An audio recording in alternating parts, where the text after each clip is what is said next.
Hey everybody, Alex Kazora, SteelersDepot.com, back with some Pittsburgh Steelers tape breakdown and analysis. I know the Steelers Week 1 opener against San Francisco was a mess, a disaster, a failure. We'll talk about that, have talked about that on the site, and probably will do so for the channel. But with the news of Cam Heyward missing anywhere from 4 to 8 weeks with a groin injury, Pittsburgh will count on even more rookie nose tackle Keeanu Benton. Thought he had a pretty good debut, one of the bright spots in this game. Let's talk about it.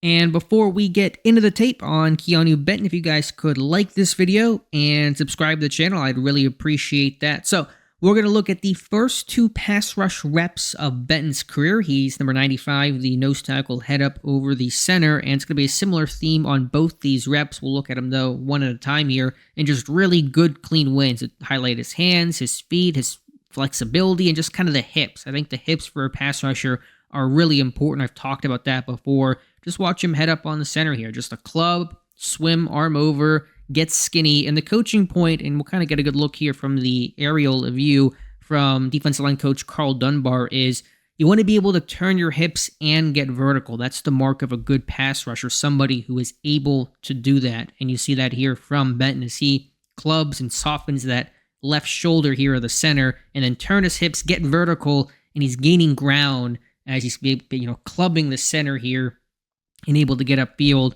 and is able to beat him, get skinny through, put the pressure on Brock Purdy, and force the incompletion. Good play here from Patrick Peterson as well. But just a really good job here to time his hands, his feet, his punch. There's the punch there, and then swim, turn his hips, get vertical, and get real skinny through. It gets kind of tripped a little bit, otherwise he would have been even cleaner through as Leal came down on this one, but he gets the pressure and forces the ball out. That's his first career pass rush rep. We'll take one last look from the opposite view here, and that is a really quality rep for Keeanu Benton. So here he is over center.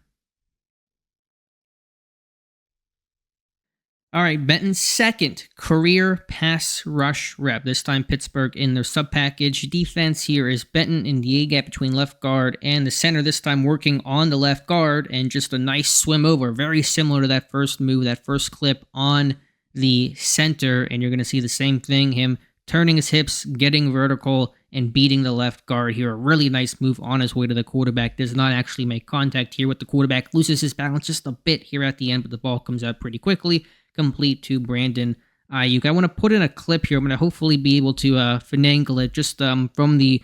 I had this mentioned before, or at least referenced this coaching clinic a couple of videos back, but one that Carl Dunbar, the Steelers D-line coach, did back in Minnesota, I think when he was with the Vikings, and I just put in the clip now of him showing the technique of being able to turn your hips and get vertical and get skinny through, and you see that there with Benton. So we'll return to the All-22 from Sunday. And again, aerial view, there's Keeanu Benton, and just turning his hips, getting vertical. You don't see that from a lot of pass rushers of his size, that big lower half that he has, and getting skinny and being that fluid and flexible for his stature. I think Stephon Tuitt had that as well as any recent defensive tackle in Steelers memory. Cam Heyward's not even that flexible. He's a bull power kind of dude.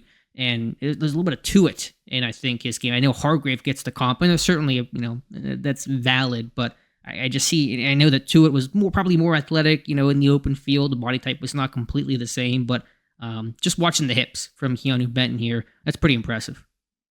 In the same breath, those reps were awesome. Again, the first 2 of Benton's career, really exciting. But I do want to note one thing, and just kind of a central thought when I was watching his tape, is you want to see him create some power. The bull rush has to be a threat to offensive linemen as well. He had one decent one in this game. I'm not going to show it. It's a bull rush and walk the lineman back a little bit. Nothing crazy or extreme. But I want to see a bit more power added to Benton's game. I think the finesse, the clubs, and the swipes are working really well for him. But we see this clip here. I've run it through a couple times on the center. Once you get beat a couple times, the guard, the center saying, hey, 95, he's doing finesse, he's clubbing, he's swimming over. Let's start anticipating that. And you see Benton try to go back to the well here.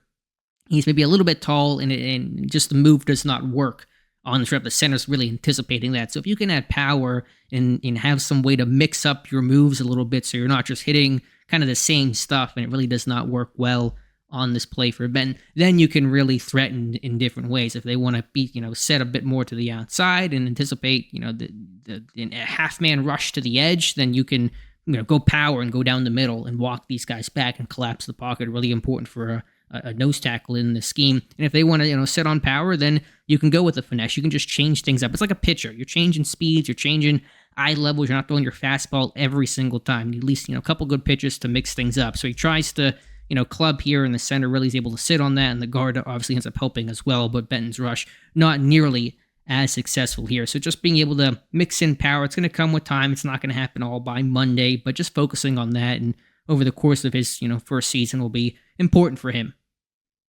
For as well as the 49ers ran, I didn't have a ton of clips on Benton against the run. It was a lot of their gap scheme, and he's getting, washed down, and some of that just kind of the scheme. I didn't think it was fantastic, but I understand, if you're the guy's down blocking and you're kind of securing your gap, it's kind of sometimes how it goes. But I did want to note this one play here. I thought it was late in the game. The game's over at this point, but I thought a good rush there, or a good hold of the point of attack from Benton. He's right here. Over the left guard, just being able to hold the point of attack and get off the block and help out on the tackle here. So we'll go back and watch it on this rep. Just being strong here, having good leverage, good placement on the punch, inside the chest of the left guard on this rep and holding the point of attack here and getting off the block at the end to help on this tackle. So a nice rep there overall. So I wish I had more clips against the run. It's maybe a bit weird to kind of focus on the pass considering all the the run-mindedness of his position and where Pittsburgh's at. But this was a positive rep here again, late in the game, not even against McCaffrey,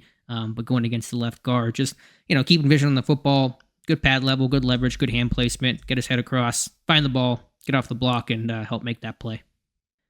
Last clip to show you guys, and if you're going to be a Pittsburgh Steelers defensive lineman, there was one rule. It's like Fight Club, except we talk about it, but there's one rule. You run to the football. You run to the football. That has been a standard pass down from probably, the Steel Curtain, the Joe Green era, but in my era, Aaron Smith to Brett Kiesel to, Cam Heyward, Stephon Tuitt, and now it's being passed down to guys like Keeanu Benton. So 49ers in this game ran their toss game quite a bit, this one to the boundary. Benton, nose tackle, head up over center here, and just the effort, to run across to the sideline, and he's not responsible for making the tackle, just have the shove out at the very, very end. It's not impacting the play tremendously, but we're just watching Benton come down the line. He's going to work hard and just run to the football. That is the golden rule. And when you watch Cam Heyward, at his age, still chase after the football like he's an undrafted rookie, it's infectious. And you really see that here from Benton putting in the work. He's an athlete. He's got decent foot speed out in space, but just the effort, the desire to toss away. You're not going to really make the play, barring something probably crazy happening. But Benton not slowing down, not giving up, running hard through this one, trying to impact the play however he can. So just a nice job here. We'll take one last look at it from the opposite end zone view. Here is Keeanu Benton, just a guy that's going to work hard, chase the football, just things that, effort, just coaching your effort, just doing whatever you can to help, and that's good to see. So those are my thoughts on Keeanu Benton overall. A small sample size and obviously an ugly game overall, but we've talked about, and we'll talk about so much of the ugly. Let's talk about one positive, and one guy we'll be looking for even more so now that Cam Heyward's going to miss a chunk of time at the least for the Pittsburgh Steelers. Still things to work on, anchoring against the run and probably double teams and just being better against the run in general. And like I said, just trying to find some more power and bull rush as a pass rusher is going to be important to round out his arsenal. But you see the athleticism, the hips, the hands, the feet, all kind of foundational, fundamental stuff that's really important for Keeanu Benton. If we're talking, down the road guys who can become really solid players for this defensive line. Cam Heyward will return this season, likely, at least will return this season, but he's not going to play forever. And at some point, and this injury may probably start that conversation, how do you replace Heyward long-term when he's no longer playing football in the NFL with the Pittsburgh Steelers? And guys like Benton hopefully can step up and grow their game. And not saying he's definitely going to become or needs to become Cam Heyward, but you want to find some high-end talent. And I think Benton has the tools to become a high-end talent type of dude. So that was his first start. Decent game overall on an otherwise really poor day, but I really think in terms of the positives, it was TJ Watt, 3 sacks, McFarland, offensively, kind of a bright spot, a couple good kick returns and a nice catch on 4th down, and Benton has me feeling pretty good about him in this game. The rest of this team remains to be seen. We'll get through the tape on that and talk about that in a separate video. So, Let me know your thoughts in the comments below. Appreciate you guys watching. If you guys could like this video, subscribe to the channel, I would really appreciate that. Again, thank you for watching, and we'll talk to you soon.